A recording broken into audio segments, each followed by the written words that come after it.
Bonjour chers abonnés et bienvenue sur la chaîne Mon Métier.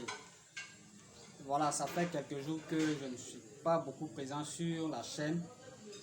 Voilà, il y a vraiment beaucoup de choses à faire en ce moment. Je suis en train de réorganiser un peu tout mon fonctionnement afin de pouvoir satisfaire tous ceux qui demandent la formation.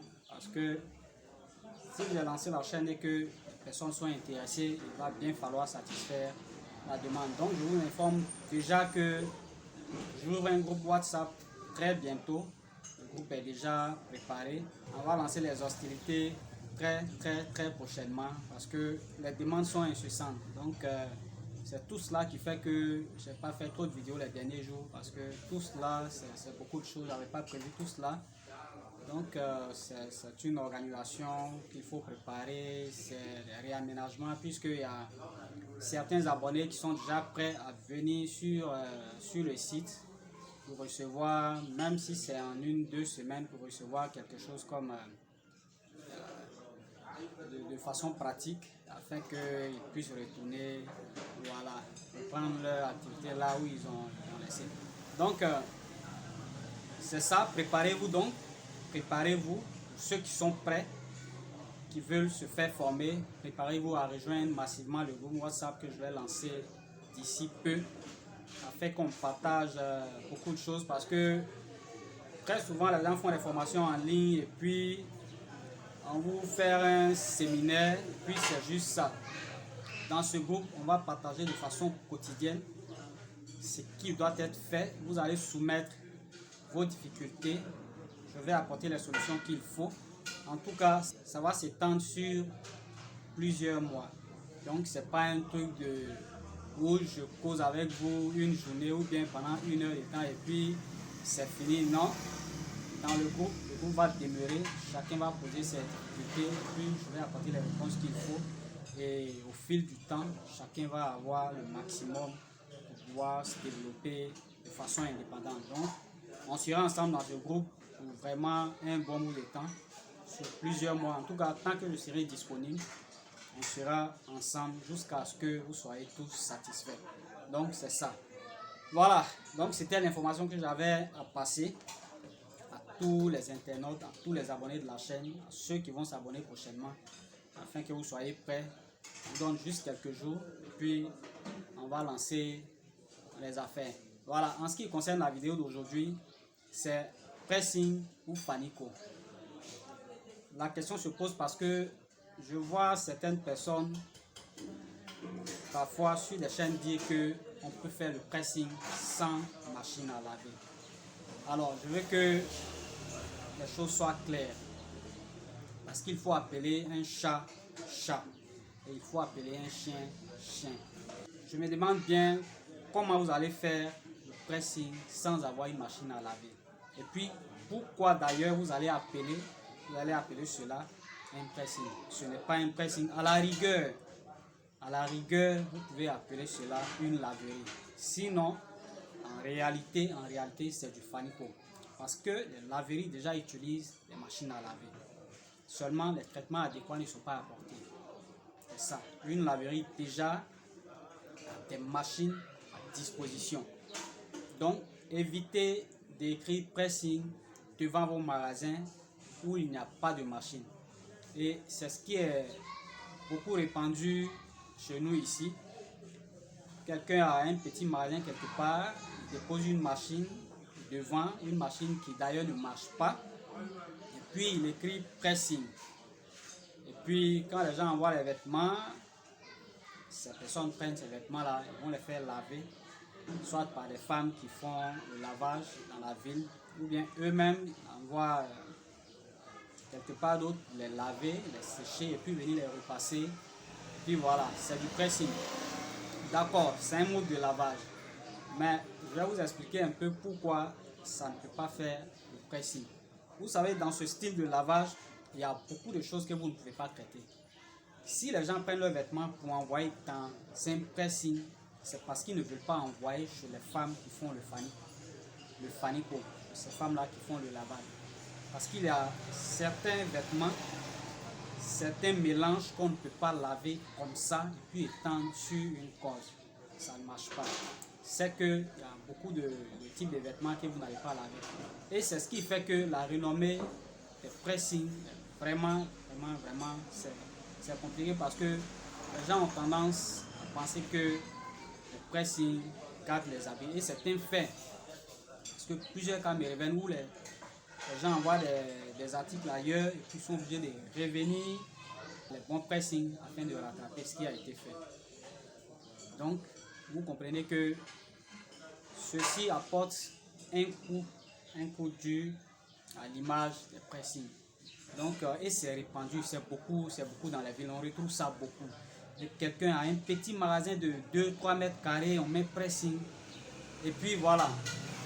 Quand les gens vont, on garde leurs habits et puis viennent dire que pressing gâte habits. Non, le pressing ne gâte pas.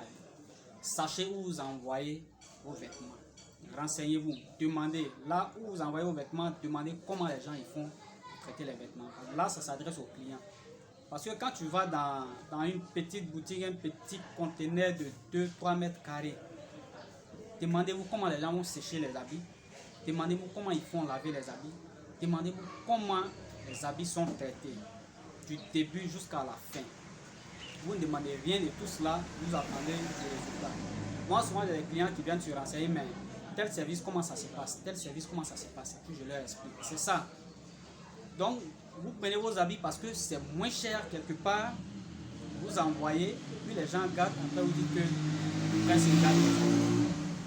Le pressing ne garde pas les habits, c'est vrai, il y a des erreurs. En toute chose, il peut y avoir une marge d'erreur, ça arrive. Et de façon générale, en tout cas en ce que moi je sais, les cas où les erreurs sont possibles avec nous, avec ceux qui font vraiment le pressing, c'est au niveau de la qualité surtout des tissus. Parce que vous savez, tous nos hommes d'affaires qui vont en Asie chercher les tissus aujourd'hui, puisque la plupart des tissus qui sont sur le marché, la plupart même des vêtements qui sont sur le marché ici sont d'Asie, de Chine, de l'Inde et autres.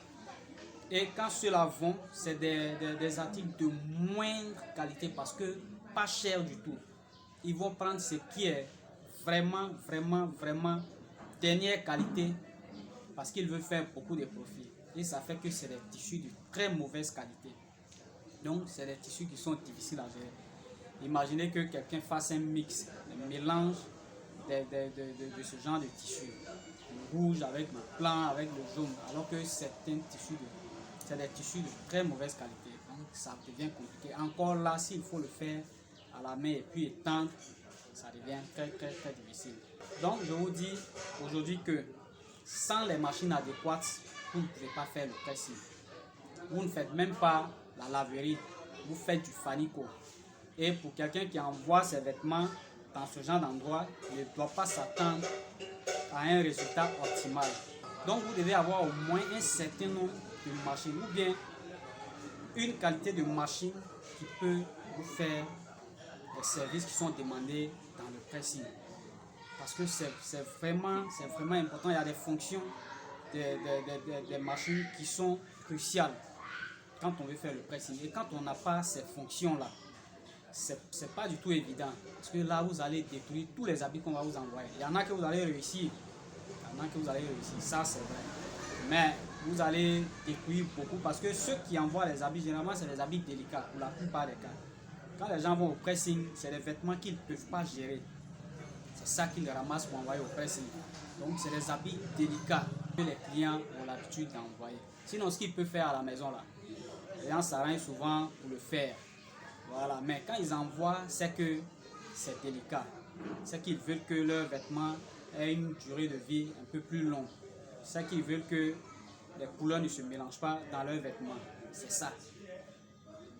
Donc, il n'y a pas de pressing sans une machine à laver qui répond aux exigences d'un lavage professionnel. Sachez-le désormais et puis prenez les dispositions afin que vous soyez dans ces conditions-là. Cela, il va de la suivi de votre entreprise. Je vous l'ai déjà dit, quand les premiers clients viennent et puis vous gâtez leurs habits, personne ne va venir encore. Alors que dès que les premiers commencent à venir, puis vous parvenez à les satisfaire, même si ce n'est pas à 100%, quand quand même, si vous avez une bonne marge de satisfaction, vous allez avoir les clients. Ça, c'est évident. Les clients, ils n'en manquent pas aujourd'hui. Il y en a de plus en plus. Personne n'a le temps. Les gens construisent de façon très serrée. Il n'y a pas de place pour sécher à vie. Donc, les clients, là, il y en aura toujours. Préparez-vous à rejoindre le groupe.